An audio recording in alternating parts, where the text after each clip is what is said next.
Hello my dear student, आज अपन बात करेंगे पुली प्रॉब्लम के बारे में। अच्छी प्रॉब्लम है, इसको गारंटी लेता हूँ कि आप ये वीडियो देखा ना आपने, तो ये आपको कंसेप्ट पूरा समझ में आ जाएगा। इसके बाद आप कोई भी पुली प्रॉब्लम सॉल्व कर सकते हो।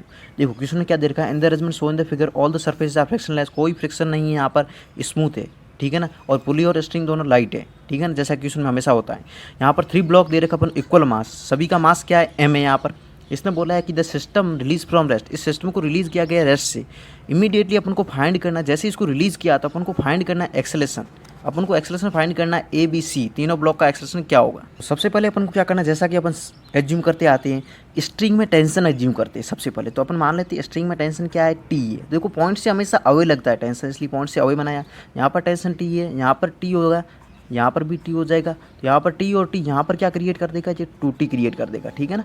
यहाँ पर टी और यहाँ पर भी टी, यहाँ पर 2t क्रिएट कर देगा। यहाँ पर टी और यहाँ पर टी, यहाँ पर कितना क्रिएट करेगा, 2t क्रिएट कर देगा, ठीक है। सेम स्ट्रिंग में टेंशन में से सेम यहाँ पर टी ही रहेगा। अब देखो ये तो क्या है, हॉरिजॉन्टल सरफेस के ऊपर है, ठीक है ना, लेकिन इसका तो वेट नीचे की ओर mg लगेगा, जो कि इसके मोशन को इफेक्ट करेगा, क्योंकि इसका मोशन परपेंडिकुलर हो रहा है।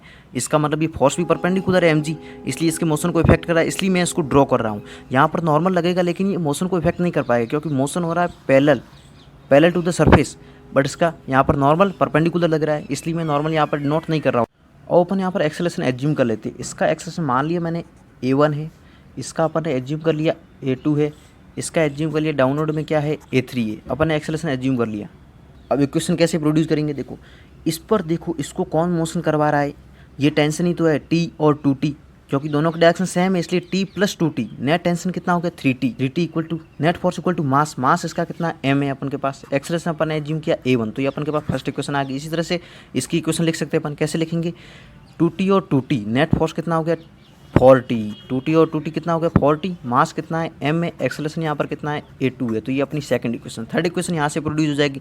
कैसे हो जाएगी, देखो इस पर नेट फोर्स क्या लग रहा है, यहाँ पर नेट फोर्स डाउनवर्ड में है, क्यों, क्योंकि इसका एक्सेलरेशन डाउनवर्ड में a3, इसलिए मैं यहाँ पर लिख दूंगा mg माइनस का टेंशन इक्वल टू हो जाएगा मास इंटू एक्सेलरेशन a3। यहाँ पर ये थर्ड इक्वेशन आ जाएगी, क्योंकि नेट एक्सेलरेशन डाउनवर्ड में, इसका मतलब mg ज़्यादा है, तो mg माइनस का टेंशन इक्वल टू मास और a3 एक्सेलरेशन आ गया। और फोर्थ इक्वेशन कैसे प्रोड्यूस करेंगे, वो कंसेप्ट आता सिंपली अपन के पास sigma of T dot A equal to 0। अब यहाँ पर अपन sigma of T dot A concept apply कर रहे हैं।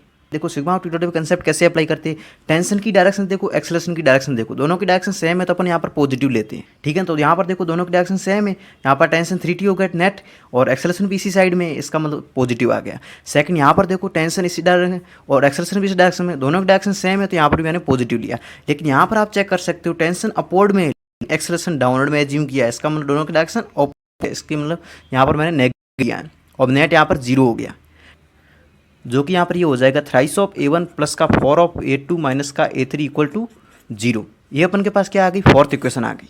अब ये जो इक्वेशन 4 इक्वेशन है ना अपन के पास, इसको सॉल्व कैसे करें, स्टूडेंट को ये भी डाउट आता है। सिंपल मेथड बताऊंगा। देखो क्या करना है अपन को, a1 a2 a3 की वैल्यू यहाँ पर फोर्थ इक्वेशन में पुट कर देनी है। तो देखो मैंने यहाँ पर वैल्यू पुट कर दी a1 a2 a3 की।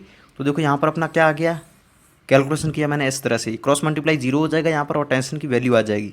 तो देखो अपन के पास टेंशन की वैल्यू आ गई mg/26।